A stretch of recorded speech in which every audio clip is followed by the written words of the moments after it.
Great Wall of China is a series of fortifications made of stone, brick, stamped earth, wood, and other materials, generally built along an east-to-west line across the historical northern borders of China to protect the Chinese states and empires against the raids and invasions of the various nomadic groups of the Eurasian steppe with an eye to expansion. Several walls were being built as early as the 7th century BC. These, later joined together and made bigger and stronger, are collectively referred to as the Great Wall. 3 Especially famous is the wall built in 220–206 BC by Qin Shi Huang, the first emperor of China. Little of that wall remains. The Great Wall has been rebuilt, maintained, and enhanced over various dynasties. The majority of the existing wall is from the Ming Dynasty 1368–1644.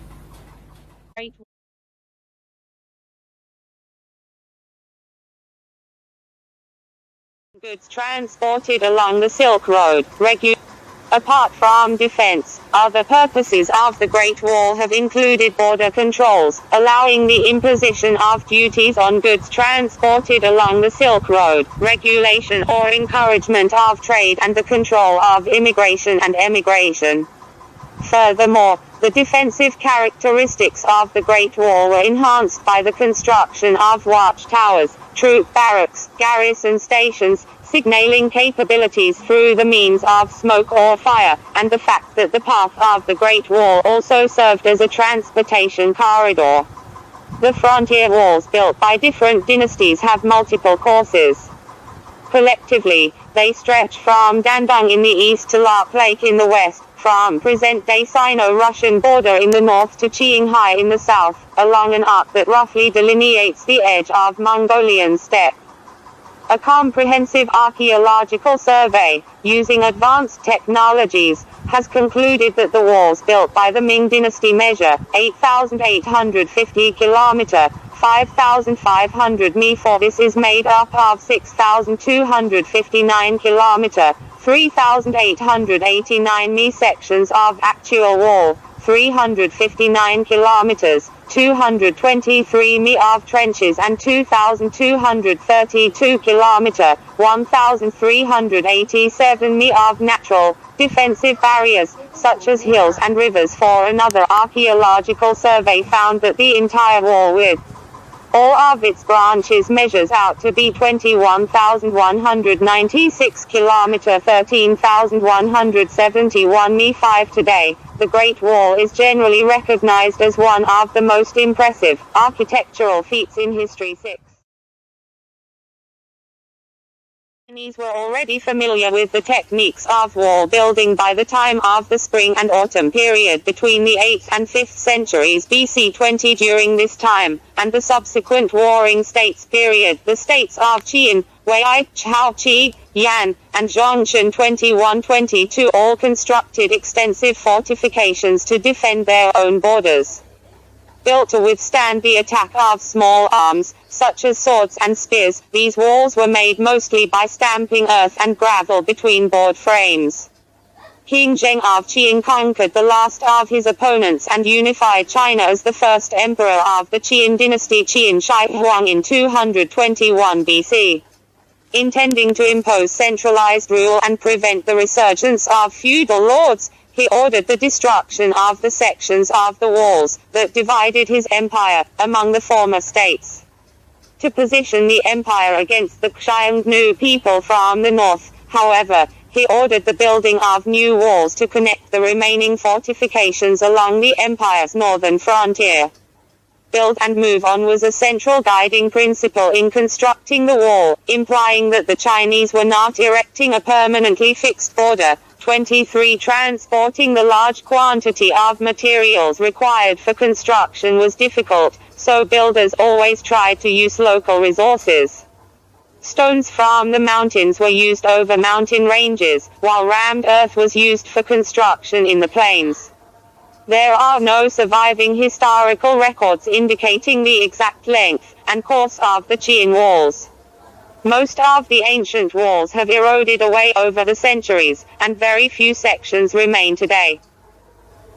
The human cost of the construction is unknown, but it has been estimated by some authors that hundreds of thousands, 24 if not up to 1 million, workers died building the Qing Wall. 25-26 later, the Han 27, the Sui, and the Northern dynasties all repaired, rebuilt, or expanded sections of the Great Wall at great cost to defend themselves against northern invaders. 28 The Tang and Song dynasties did not undertake any significant effort in the region. 28 The Lao, Jin, and Yuan dynasties, who ruled northern China throughout most of the 10th, 13th centuries, constructed defensive walls in the 12th century, but those were located much to the north of the Great Wall as we know it, within China's province of Inner Mongolia and in Mongolia itself.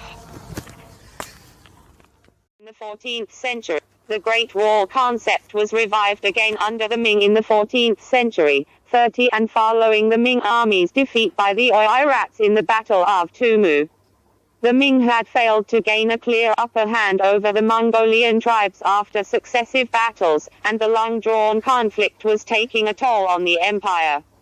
The Ming adopted a new strategy to keep the nomadic tribes out by constructing walls along the northern border of China.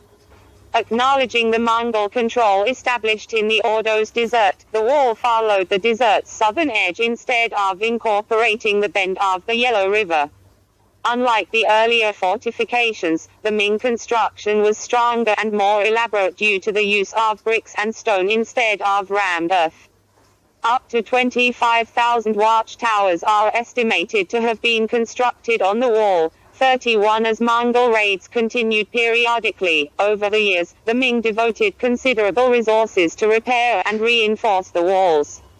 Sections near the Ming capital of Beijing were especially strong. 32 Qijigang between 1567 and 1570 also repaired and reinforced the wall, faced sections of the ram earth wall with bricks and constructed 1,200 watchtowers from Shanhaiguan Pass to Changping to warn of approaching Mongol raiders. 33 During the 1440s-1460s, the Ming also built a so-called Liaodong Wall similar in function to the Great Wall, whose extension, in a sense, it was, but more basic in construction. The Liaodong Wall enclosed the agricultural heartland of the Liaodong province, protecting it against potential incursions by Jurchen Mongol Oryangnan from the northwest and the Jianzhou Jurchens from the north.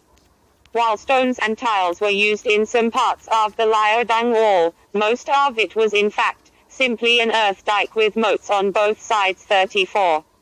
Towards the end of the Ming, the Great Wall helped defend the empire against the Manchu invasions that began around 1600. Even after the loss of all of Liaodong, the Ming army held the heavily fortified Shanhai Pass, preventing the Manchus from conquering the Chinese heartland. The Manchus were finally able to cross the Great Wall in 1644, after Beijing had already fallen to Li Zikeng's rebels. Before this time, the Manchus had crossed the Great Wall multiple times, to raid, but this time it was for conquest. The gates at Shanhai Pass were opened on May 25 by the commanding Ming general, Wu Songui, who formed an alliance with the Manchus, hoping to use the Manchus to expel the rebels from Beijing. 35 The Manchus quickly seized Beijing, and eventually defeated both the rebel-founded Shun dynasty, and the remaining Ming resistance, establishing the Qing dynasty rule over all of China. 36. Under Qing rule, China's borders extended beyond the walls, and Mongolia was annexed into the empire, so constructions on the Great Wall were discontinued. On the other hand, the so-called Willow Palisade, following a line similar to that of the Ming Liaodong Wall, was constructed by the Qing rulers in Manchuria. Its purpose, however, was not defense but rather migration.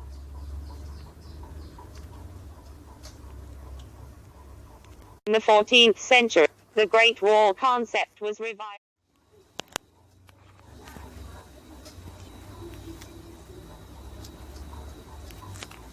None of the Europeans who visited Yuan, China or Mongolia, such as Marco Polo, Giovanni da Piandel, Carpine, William of Rubruck, Giovanni de Marignoli and Odoric of Pordenone, mentioned the Great Wall 3839. The North African traveler, Ibn Battuta, who also visited China during the Yuan dynasty ca.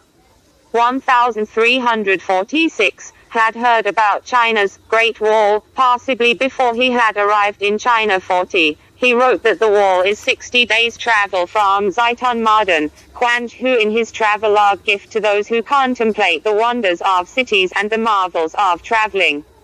He associated it with the legend of the wall mentioned in the Quran 41, which Dhul Qarnayn, commonly associated with Alexander the Great, was said to have erected to protect people near the land of the rising sun from the savages of Gog and Magog.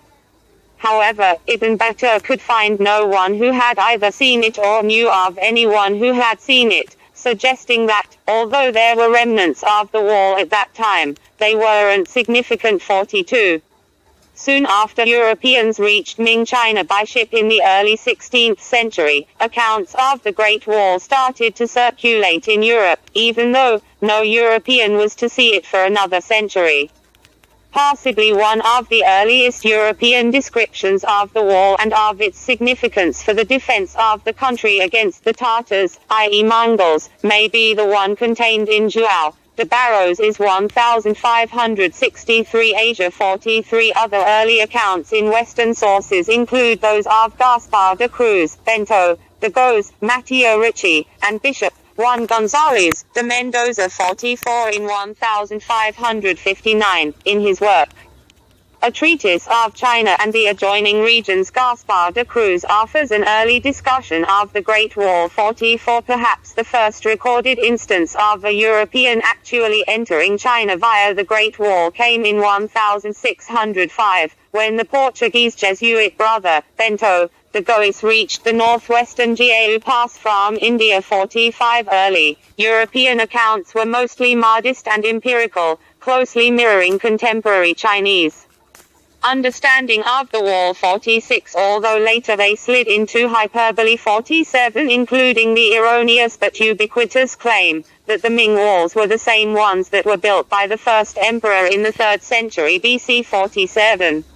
When China opened its borders to foreign merchants and visitors after its defeat in the First and Second Opium Wars, the Great Wall became a main attraction for tourists. The travelogues of the later 19th century further enhanced the reputation and the mythology of the Great Wall. 48. Such that in the 20th century, a persistent misconception exists about the Great Wall of China being visible from the Moon or even Mars.